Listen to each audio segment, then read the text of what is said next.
Et bienvenue dans le Friday Show numéro 53. On commence à prendre l'habitude avec Thibaut désormais de vous proposer une petite analyse des chiffres du marché automobile. Bien sûr, majoritairement axé VO, mais le VN a quand même un impact et une résonance très importante sur le marché du VO à moyen terme. Donc, il est important qu'on voit à peu près l'ensemble des chiffres du marché automobile. Notre expert data, amoureux des chiffres et des lettres également, ces petites activités du web. Je révèle des passions, des passions Ne privées. donne pas tous les secrets. Mais du coup, Thibaut, qui va pouvoir nous donner un peu une vision de ce marché, quelle allure il a, quelle est la tendance actuelle et quelles sont un peu les ambitions qu'on peut avoir sur cette fin d'année et potentiellement 2025. Ouais, mais écoute, en fait, ce qui est intéressant, c'est que on a déjà fait des Friday shows sur les stats, là, Oui. depuis la rentrée d'ailleurs, principalement, de manière récurrente, et surtout parce qu'on a vécu un été un peu particulier sur le marché du VN, puisqu'on se rappelle que le marché du véhicule neuf, il s'est écroulé au mois d'août, avec une baisse sur le mois qui était de 25%. On avait besoin d'attendre ce qui allait se passer sur le mois de septembre à la rentrée.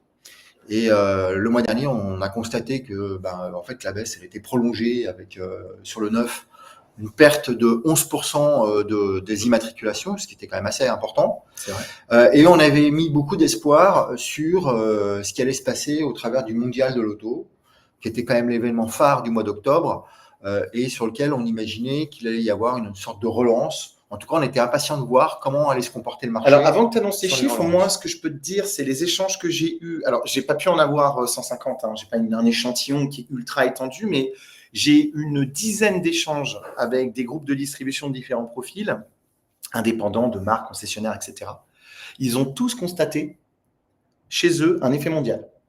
Premier point, c'est qu'avant même que tu annonces les chiffres, eux, de leur ressenti perso, a été de dire quand même qu'ils ont ressenti une effervescence automobile et du business chez eux. Alors, c'est un bon point ce que tu évoques parce que on a eu la chance nous d'y aller et globalement, on a trouvé que ce mondial redonnait un peu de dynamique sur le marché de l'automobile en général. Il y avait du monde, beaucoup de monde. C'est la preuve que Et ça, ça c'était passionne hyper encore. rassurant. Et rappelons-nous quand même que ce mondial, il s'est passé aussi dans un moment un peu clé où il y a eu de fortes tensions sur l'industrie automobile en général. Oh oui, un petit peu. Ouais. Avec quelques discussions post-mondiales qui étaient assez tendues avec ce qui pourrait se passer demain sur tout ce qu'on sait sur l'électrique, etc. Enfin, les primes diverses et variées qui pouvaient en tout cas dynamiser le marché. Donc il y avait quand même pas mal de tensions. Ce qui était rassurant, c'était de voir qu'il y avait des bagnoles aussi, beaucoup de voitures. Pour un mondial, alors certes beaucoup d'électriques aussi, beaucoup de chinois, mais il y avait de la bagnole, quoi. Moins qu'en 22, enfin l'effet chinois était, je trouve, moins important qu'en 2022. Ouais.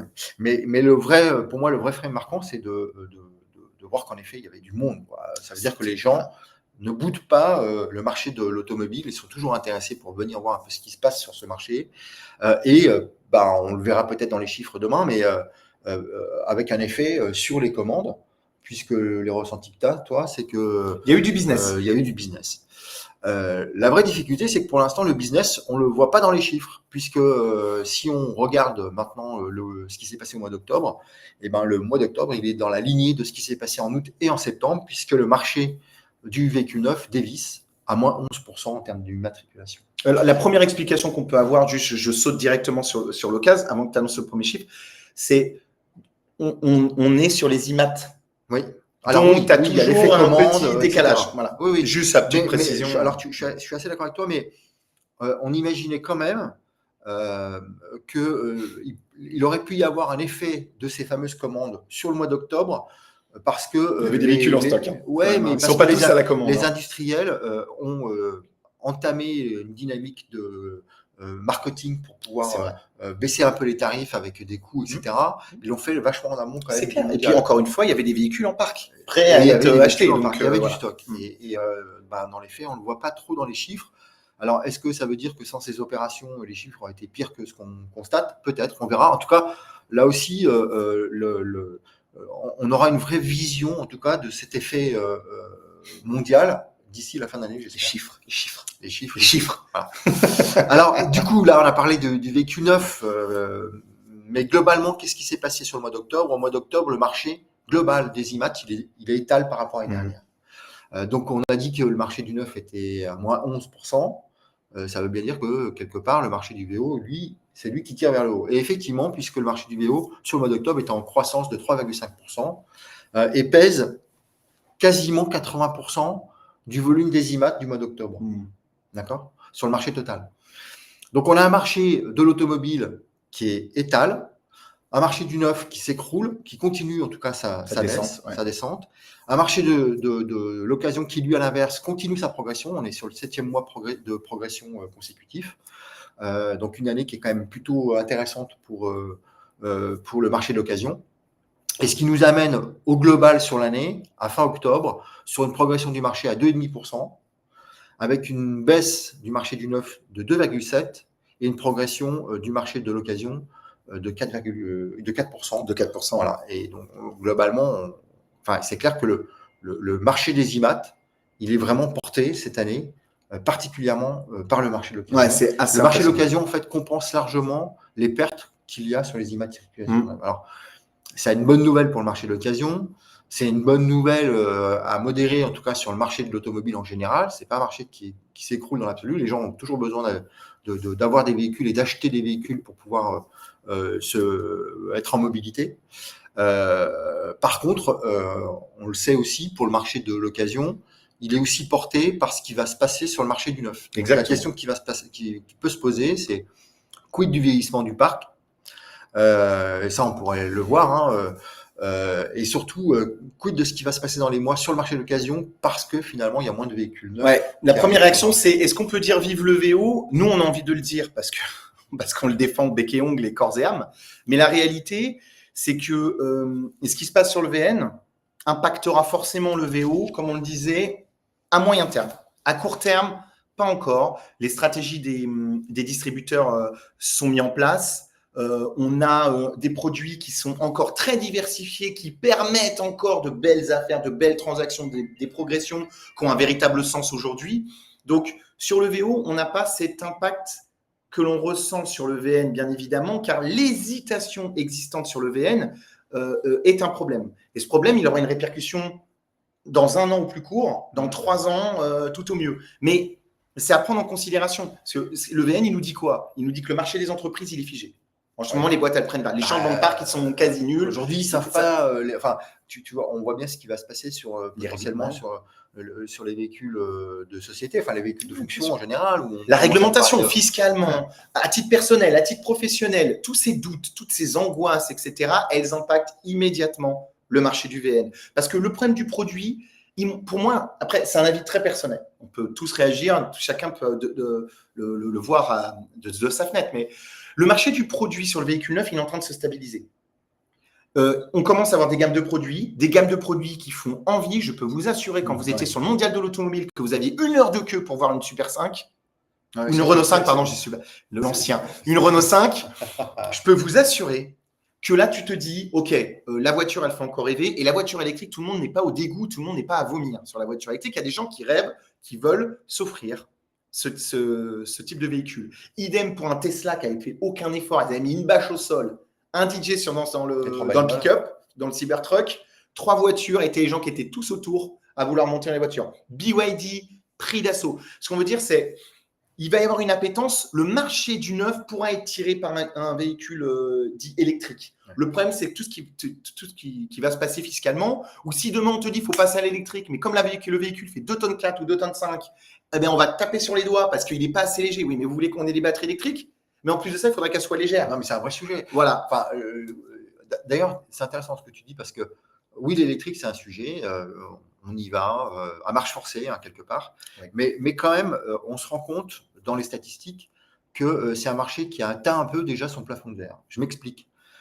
Quand on regarde le poids des immatriculations en électrique, même s'il est… Alors, sur le neuf, il est en légère progression, plus 3% par rapport à l'année dernière, mais il ne pèse que 17% des immatriculations totales sur l'année. Sur le neuf.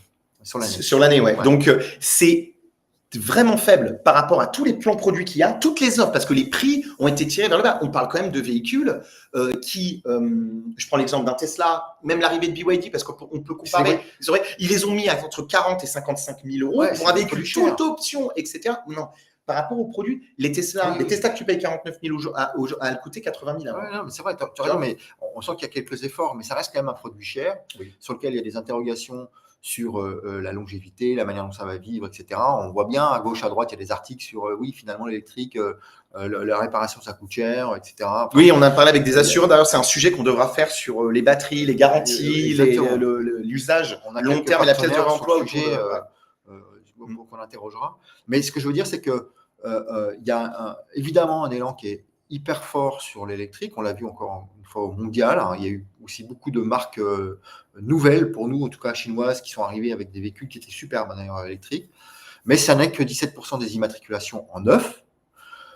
Ça n'est qu'à peine 2,4% d'immatriculation en électrique. Ça veut dire qu'en plus, ces véhicules-là, ils ont du mal à se régénérer sur le marché électrique. Et d'ailleurs, on le voit dans les statistiques, le produit qui tire quelque part le marché de l'occasion électrique vers le haut, ça reste la Zoé, quoi. C'est l'historique. La Renault Zoé, entre 15 et 20 000 euros grand max, voire même moins maintenant avec toutes les aides et tout ce qui a pu l'accompagner. On est sur un véhicule, comme tu le dis, pas cher, accessible, même si pour la taille du véhicule, déjà on est sur des prix assez élevés, mais ce que je veux dire, c'est oui, tout à fait. Le véhicule électrique, il est tiré en réalité sur le VO par des petits, mais ça revient aussi, attention, à l'offre, on en parlait. On est sur une offre d'il y a 3 ans sur les véhicules VO électriques. Ce que je veux dire, c'est qu'avant, il y avait majoritairement de la Zoé. Donc le marché VO, il est le reflet de ce qu'était le VN électrique il y a 3 ans. Là, le VO électrique, il va évoluer parce que la gamme va s'étoffer. Et moi, je vous le dis, on n'est pas des pros électriques. Moi, je suis peut-être le moins offensé par l'arrivée de l'électrique dans la bande, mais on n'est pas anti-électrique. On dit juste qu'il faut une raison et tout le monde a le droit de vivre et qu'on ne peut pas avancer à marche forcée et par une idéologie écologique qui, pour moi, est absurde. Mais les produits, il y a des produits sympas qui arrivent. Il y a des voitures qui vont tirer le marché du VO. Mais d'ailleurs, pour rebondir là-dessus, ce qui est intéressant, c'est qu'au final, c'est quand même le consommateur qui choisit. Le consommateur. Le consommateur. J'ai cru comprendre, c'est mon oreille qui a dû dire, j'ai cru comprendre le conservateur. J'ai dit, ah oui, le consommateur. Le conservateur, oui, lui, il est conservateur. C'est le consommateur qui choisit. Alors forcément, il est porté par l'électrique à marche forcée, mais le segment qui finalement évolue le plus, c'est le segment de l'hybride. Et l'hybride, c'est intéressant parce que c'est vraiment l'intermédiaire entre je reste encore un peu sur une techno que je connais qui est l'essence, mais en même temps, je mets un peu le pied dans l'électrique. L'autonomie des véhicules font des vraies autonomies. Tu peux vivre en famille. Moi, qui suis utilisateur au quotidien, le fait d'avoir 1000 km d'autonomie, ça me permet des plus longues balades et des trajets beaucoup moins complexes que mon copain qui est en Mustang E, qui me lâche au bout de 200 bornes, toutes les 200 bornes pendant 45 minutes. Au 25 maintenant, 25, je suis mauvais. Mais ce que je veux dire, c'est oui, tout à fait. Et d'ailleurs, ça se voit après dans les chiffres, je suis l'homme de chiffres. Tout à l'heure, je disais que l'électrique a atteint son plafond de verre, atteint un plafond de verre, a du mal à dépasser. Au vu des produits disponibles. Les 6% des immatriculations depuis le début de l'année, VNVO confondu. Ouais. On est à 5,9%. Et ça fait déjà 2 mois qu'on plafonne à 5,9% du marché. À l'inverse, l'hybride a dépassé les 12% d'immatriculation. Donc, on est vraiment effectivement… Tiens, la question que je me pose, c'est sur le VN, parce qu'on n'a peut-être pas regardé les chiffres, mais comme on est en train de travailler les impacts futurs, l'hybride, il tient combien du VN? Parce que c'est l'hybride d'aujourd'hui qu'on retrouvera dans les 3 prochaines années sur le parc. Alors, depuis le début de l'année, c'est assez impressionnant, mais je regarde les chiffres, c'est plus de 33% du marché, un tiers. Du VN. Donc l'hybride va encore truster les premières places dans les 3-4 prochaines années sur les parcs pro de vente de véhicules d'occasion. Oui, dans l'occasion, alors ça reste encore un peu faible, mais c'est quand même 3 fois plus qu'électrique, puisque l'hybride est à 6,4% des transactions et des immatriculations du VO. Par contre, les nouveaux produits sont en très grande majorité électriques. Alors, c'est aussi la résultante des investissements de ces 10 dernières années à marche forcée, où quand tu as mis 1 milliard, 2 milliards ou 3 milliards dans un véhicule parc qui devait devenir 100% électrique, les véhicules qui sortent 5 ans au bout de chaîne, ils sont 100% électriques. Mais il y aura peut-être des retours à la raison, des stratégies qui vont évoluer, des évolutions aussi technologiques qui vont permettre autre chose. Mais ça, c'est pour le VN. Mais on est obligé de parler du VN parce qu'il a un effet sur le VO rapidement. Les véhicules neufs vont se retrouver sur le marché de l'occasion. Mais sur notre bon VO, quelle est la motorisation qui aujourd'hui est en tête? Alors, c'est L'essence et le diesel tenaient quand même bien la barre. Et j'en parlais encore hier avec un copain, il me disait, un vendeur, il me disait, moi, je tourne quand même, j'arrive quand même à vendre majoritairement des diesels. eh ben, et oui, parce que 47%, depuis le début de l'année, hein, 47% des immatriculations en VO sont toujours en diesel. C'est énorme. Voilà, 47%. L'électrique, c'est 40%. Donc, on est déjà en dessous de 90% de l'occasion qui se fait avec Du thermique. du thermique. Ouais, donc encore la bonne vieille, la bonne répartition essence-diesel. Ouais.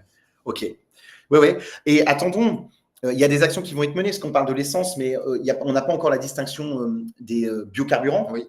Mais l'essence va continuer à prendre de la place encore plus parce qu'on va pouvoir étendre la durée de roulage des véhicules essence dès qu'ils sont déjà peu polluants et qui, en plus, demain, rouleront avec du biocarburant. Ou je dis biocarburant, on parle de bioéthanol, mais ça peut être d'autres choses. Hein. Bien évidemment, les choses ne font que changer, les chances de synthèse, etc. Mais tout ça est amené quand même à prouver que le thermique a encore quelques années. Oui. De toute façon, les véhicules qui sont sur le marché, tout à l'heure, on a parlé de l'âge, enfin, on en a parlé très succinctement, mais on a un parc qui vieillit. Donc, les véhicules diesel et essence qui sont dans les transactions d'immatriculation, des immatriculations, c'est des véhicules qui ont déjà 3, 4, 5, 6 années et plus. Donc, ceux-là, on ne va pas les transformer du jour au lendemain en électrique. Donc, ils vont continuer de s'échanger sur les marchés de l'occasion. Donc, ils vont continuer à alimenter, à nourrir, si tu veux, le marché de l'occasion. Moi, la question que je me pose réellement pour les parce que là, les chiffres, bon, pour résumer, donc, comme le disait Thibaut, on a des chiffres qui continuent de tomber, mais ça fait une semaine que vous les voyez, hein, ces chiffres-là, on ne vous apprend rien. Le VN continue de plonger. On a un manque de clarté réglementaire qui inquiète. On se fait déjà bien tabasser en prenant un véhicule. Donc, en plus de ça, maintenant, on va nous renfoncer encore, on met un coup de marteau sur le clou, c'est dur. On a des produits qui n'étaient pas très clairs.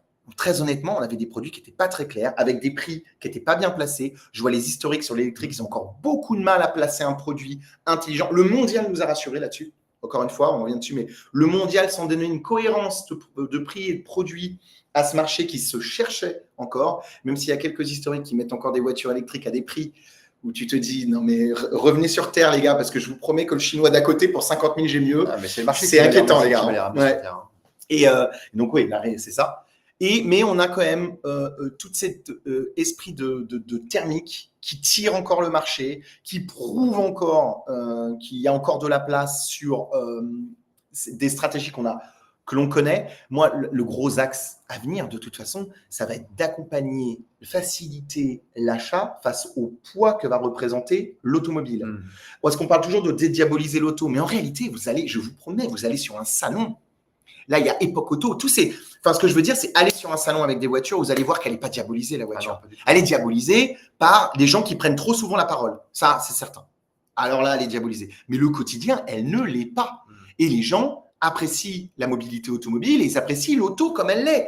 Ce que je veux dire, c'est qu'il y a toujours un effet. Moi, je prends des gens qui n'aiment pas la voiture, tu les fais rentrer dans une belle voiture, ils ont toujours cet effet c'est quand même un truc. Tu vois, c'est pas, c'est un objet, ça m'intéresse pas. Donc, ça existe chez tout le monde. Encore une fois, on l'a vu sur la fréquentation du mondial. Exactement. Donc, c'est pas la diabolisation. L'inquiétude, elle est purement réglementaire. Le prix, combien va me coûter ma carte grise? Et le gros du travail aujourd'hui, ça va être de dire par quel stratagème. Parce que là, d'un point de vue réglementaire, on va pas les faire changer du jour au lendemain. Hein. On peut aller taper à la porte, faire du lobbying. Si Renault et Stellantis, ils n'arrivent toujours pas à faire plier le gouvernement, je peux vous assurer que ça va être compliqué. Mais il existe forcément des pirouettes, des stratagèmes, des conceptions. Peut-être que le VO va te prendre de plus en plus de place avec des VO qui vont être rapidement refusés. Non, on n'a pas réussi, on l'a mis en démo. Allez, hop, il repart. Les images tactiques, à mon avis, vont exploser.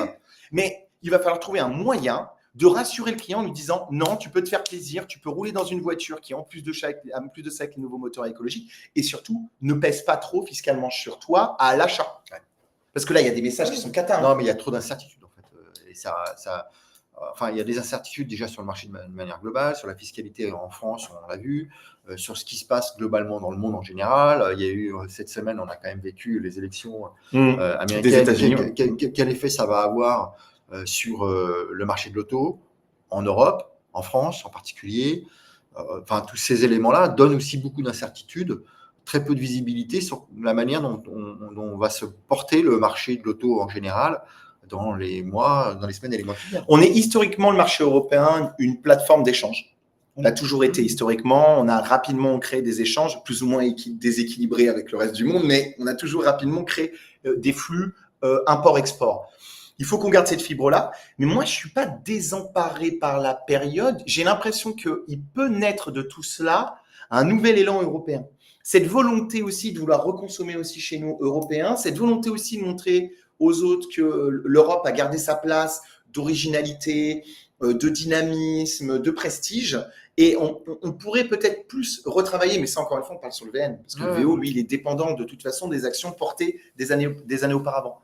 Mais je pense que ça, moi, je ressens les professionnels et les acteurs de l'industrie se plaignent. C'est normal, c'est leur métier. Le but, c'est de menacer de licencier les gens, de dire que c'est la fin du monde, mais à chaque fin d'année, tout le monde roule en Urus. Hein. Donc, il n'y a pas de… Voilà. Mais l'idée, c'est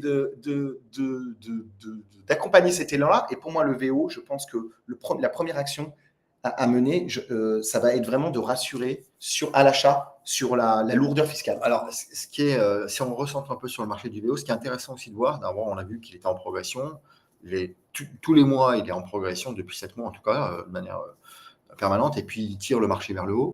Mais ce qui est intéressant aussi, c'est de voir que, on dit déjà depuis quelques temps, mais c'est que les professionnels reprennent la main sur ce marché. Sur le mois d'octobre, on a 45% des transactions qui se sont faites en B2C. Alors que les transactions vieillissent, c'est ça qui est dingue. Ouais. C'est-à-dire que le premier indicateur, c'est le B2C progresse, voire est toujours aussi solide, et puis même très solide. Et en plus, on est presque à la moitié, quoi. Hein. Alors que les transactions, les véhicules vieillissent, quoi. Ouais. Non, mais du coup, c'est aussi un signal intéressant qui, à mon avis, peut se traduire par 2 choses. La première, c'est que les professionnels se sont professionnalisés. Et là, quelque part, sans nous jeter des fleurs, je pense qu'on a gagné un pari quand on a créé Univers VO il y a presque 10 ans. Il y a 9 ans. Il y a 9 ans. Donc, il y a presque 10 ans. Il y a 9 ans. Peut-être donner sur les chiffres. Le pari, c'était de dire que ce marché-là, c'était un marché qu'il fallait valoriser parce qu'il avait matière à être propre, à être bien perçu, ce qui n'était pas le cas il y a 9 ans. Ouais, ça commençait. C'était le prémisse, ouais, exactement. Mais en tout cas, nous, j'ai le sentiment en tout cas qu'on a gagné aussi notre pari au travers d'Univers VO. Quand on regarde, la professionnalisation du secteur, et puis, quelque part, aussi le besoin du consommateur de se retrouver dans un environnement beaucoup plus de confiance, avec des services nouveaux qui sont proposés par les professionnels et qui finalement ramènent de la sécurité dans l'incertitude que pourrait avoir le consommateur quand il achète un véhicule. Et en particulier, on le verra demain, demain, dans les mois qui viennent, j'espère, sur l'électrique aussi, puisqu'à un moment donné, il va falloir aussi rassurer le consommateur sur la manière de acheter un bon véhicule électrique d'occasion et revendre son véhicule électrique d'occasion. Et ça, pour l'instant, c'est à mon sens que les professionnels qui pourront reprendre aussi la main pour apporter cette réassurance sur le vieillissement de la batterie, sur la manière de rendre efficace son véhicule, etc. Il y a une évolution, mais c'est pas une révolution, c'est une évolution de l'action de distribution sur le véhicule d'occasion qui s'accompagne de l'arrivée de ces nouveaux produits. Mais encore une fois, le consommateur veut consommer. On est sur juste un pivot en cours, mais il vient de l'industrie, il vient des politiques, il vient pas du consommateur. Si ce pivot venait du consommateur et que les gens tournaient le dos à l'automobile, là, tu commences à te dire, tu peux me mettre n'importe quel produit, de toute façon, les gens ne le veulent pas. Au bout du bout, c'est quand même le client qui fait… Mais le client, il est là. Le client, il a envie de changer de véhicule. Le client, il est content. Le client, il veut rouler, il a envie il a épris de liberté. Et encore une fois, pensez à un truc, il y a de moins en moins de longs courriers, il y a de moins en moins de longs voyages. Les gens commencent à partir à leurs loisirs, leurs vacances, etc., sont dans un périmètre autoroutier. Donc, la consommation de voiture, elle a de beaux jours devant elle. Donc, il y a c'est encore une fois, c'est ça, c'est cette réassurance du client, l'accompagner. Évidemment, le professionnel, il y a un truc aussi qui nous remonte aussi, qu'on ne peut pas voir nous dans les chiffres, mais c'est l'accompagnement pour porter les stocks. Oui. Parce que les trésors, elles ont été éreintées. 2023, les trésors, elles ont été éreintées. Donc en 2024, ils ont structuré ça. Il faut que ça continue sur 2025. Ça va être le gros enjeu. Accompagner la reprise. Il y a beaucoup de professionnels qui, par moment, ont des grosses difficultés d'accompagner la reprise de leurs propres clients pour leur vendre un véhicule parce qu'ils n'ont ni la place en parc, ni la trésor pour le faire. Ouais, ça, c'est un vrai problème et ça freine. C'est vrai d'avoir quelques témoignages. Exactement. Et ça, je dirais pour terminer, peut-être trouver de nouvelles solutions, des nouveaux partenariats sur le portage des stocks. Il y a peut-être d'autres manières de faire du business VO. Alors, pour terminer en revanche, cette semaine, ce mois-ci exceptionnellement, et peut-être qu'on va faire de manière récurrente, on a ouvert une nouvelle capsule, qui est une capsule sur le véhicule utilitaire. Et comme on en a su dans les idées, on vous dira pourquoi dans les prochaines semaines.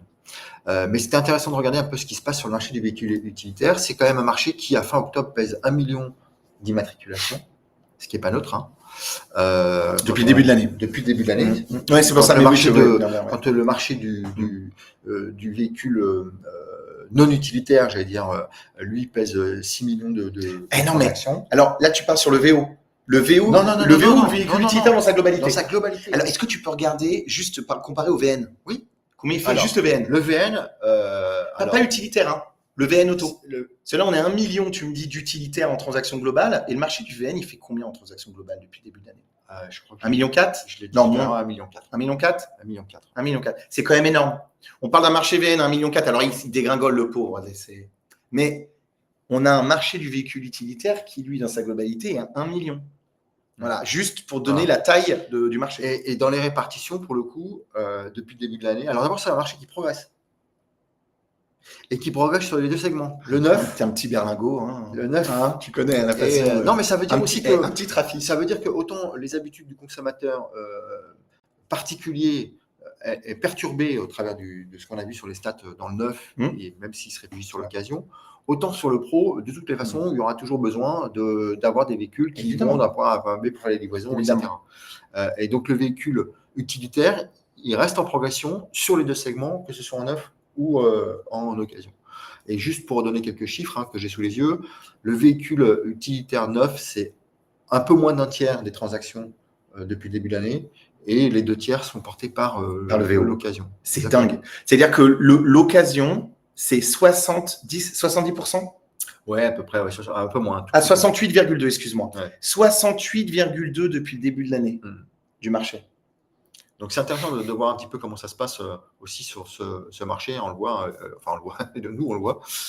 Mais vous pouvez le voir aussi d'ailleurs sur les stats qu'on a diffusés, puisque cette petite capsule, elle est présente à la fin de la présentation des statistiques qu'on vous fait chaque mois.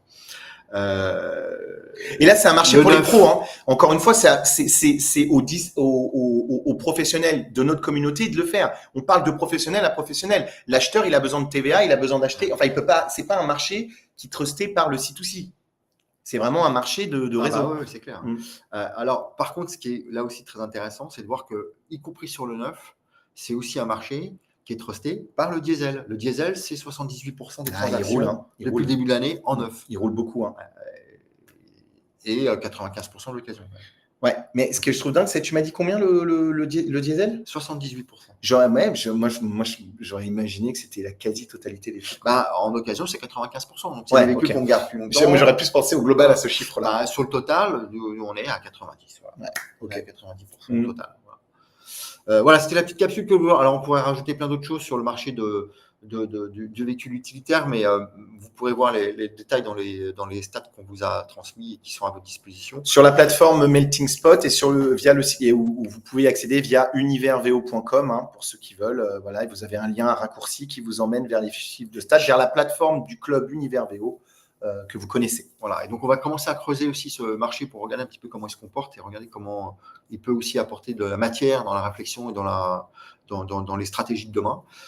Et j'en profite d'ailleurs pour remercier aussi notre partenaire NGC Data qui nous fournit ces datas pour qu'on puisse derrière travailler, vous amener toutes ces analyses pour essayer de comprendre un peu mieux le comportement du marché et potentiellement identifier les poches de croissance de demain ou la manière dont on doit se mettre en route sur l'occasion en particulier, puisque c'est aussi un peu le secteur qu'on regarde plus spécifiquement, mais de regarder un petit peu comment tout ça peut se comporter.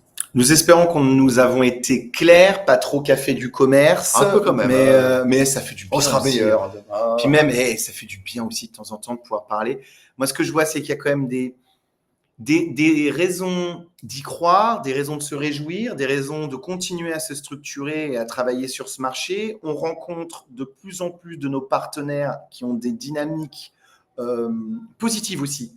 On sort un peu de cet état un peu, pas dépressif, le mot était un peu fort, mais morose. On n'est plus dans la sinistrose, mais voilà. On sort de cette morosité pour quelque chose de mieux. La fin d'année sent pas mauvais et 2025 a l'air d'être une année assez passionnante, voire même la fin de ce fameux pivot vers quelque chose de plus costaud et un marché qui peut reprendre de sa superbe, de ses marges et de ses volumes.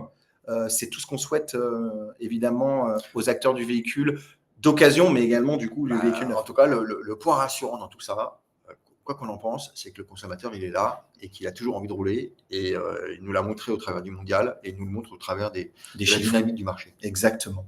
Merci à toutes et à tous de nous avoir suivis. Pour ceux qui étaient présents sur le live, n'hésitez pas à vous inscrire dès la prochaine annonce du prochain live, du prochain Friday Show sur la plateforme du Club Univers VO.